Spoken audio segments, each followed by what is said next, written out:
Hello అండి, ఈరోజు నేను టమాటా పచ్చడి పెడుతున్నాను. ఈ టమాటా పచ్చడికి నేనైతే కేజీ కాయలు తీసుకున్నానండి. ఈ కేజీ కాయల్ని టమాటాలని శుభ్రంగా కడిగి ఇలా మనం కడిగేసుకొని పెట్టుకోవాలండి. వీటిని తుడిచేసుకొని ఎండలో పెట్టుకోవాలి.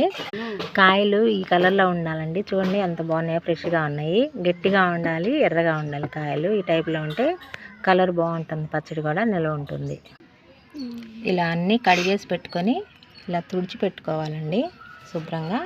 ఇదిగోండి ఇలా శుభ్రంగా మంచి క్లాత్ తీసుకొని శుభ్రంగా తడి అనేది లేకుండా శుభ్రంగా తుడిచి కొంచెం సేపు ఎండలో పెట్టుకోవాలి. ఏదన్నా తేమ ఉన్నా కానీ ఎండిపోతుంది, ఎందుకంటే పచ్చడి నిల్వ ఉంటుంది. అసలు తేమ అనేది ఉండకూడదు టమాటా పచ్చడికి.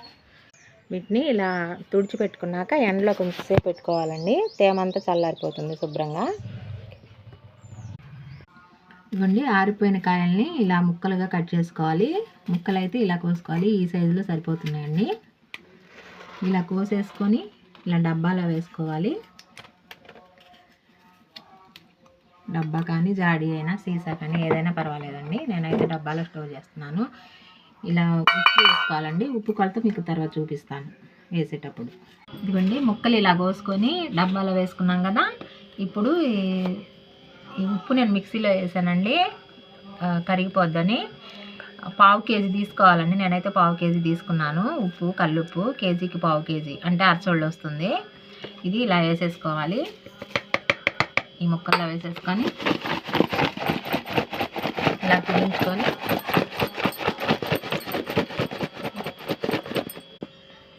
ఇలా మూత పెట్టేసి పక్కన పెట్టేసుకోవాలి. ఇలా డబ్బా మీద మూత పెట్టేసి ఇలా షేక్ చేసుకుంటే ఉప్పు మొత్తం కలిసిపోతుందండి. ఇలా ఉప్పు వేసుకొని ఊరబెట్టుకున్నాం కదండి. వీటిని ఇలా పిండేసుకొని ఇలా బేషన్లోకి వేసుకొని ఎండలో పెట్టుకోవాలండి.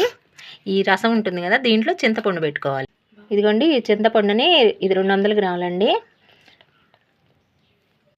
కేజీ టమాటాలకి 200 గ్రాముల చింతపండు పడుతుందండి. దీంట్లో ఇలా నానేసుకోవాలి. ఇదిగోండి, నేనైతే ఒకరోజు ఎండబెట్టానండి ముక్కల్ని. ఒకరోజు అయితే సరిపోతాయి, బాగా ఎండలు కాస్తున్నాయి కదా. దీంట్లోకి పావు కేజీ ఉప్పు తీసుకున్నాను కదా, పావు కేజీ కారం తీసుకోవాలి. పావు కేజీ కొంచెం తక్కువగా కారం తీసుకుంటే బాగుంటుంది. తర్వాత ఈ చింతపండు దీంట్లో పెట్టుకున్నాం కదా, ఈ రసం వేసుకుంటూ రుబ్బుకోవాలండి.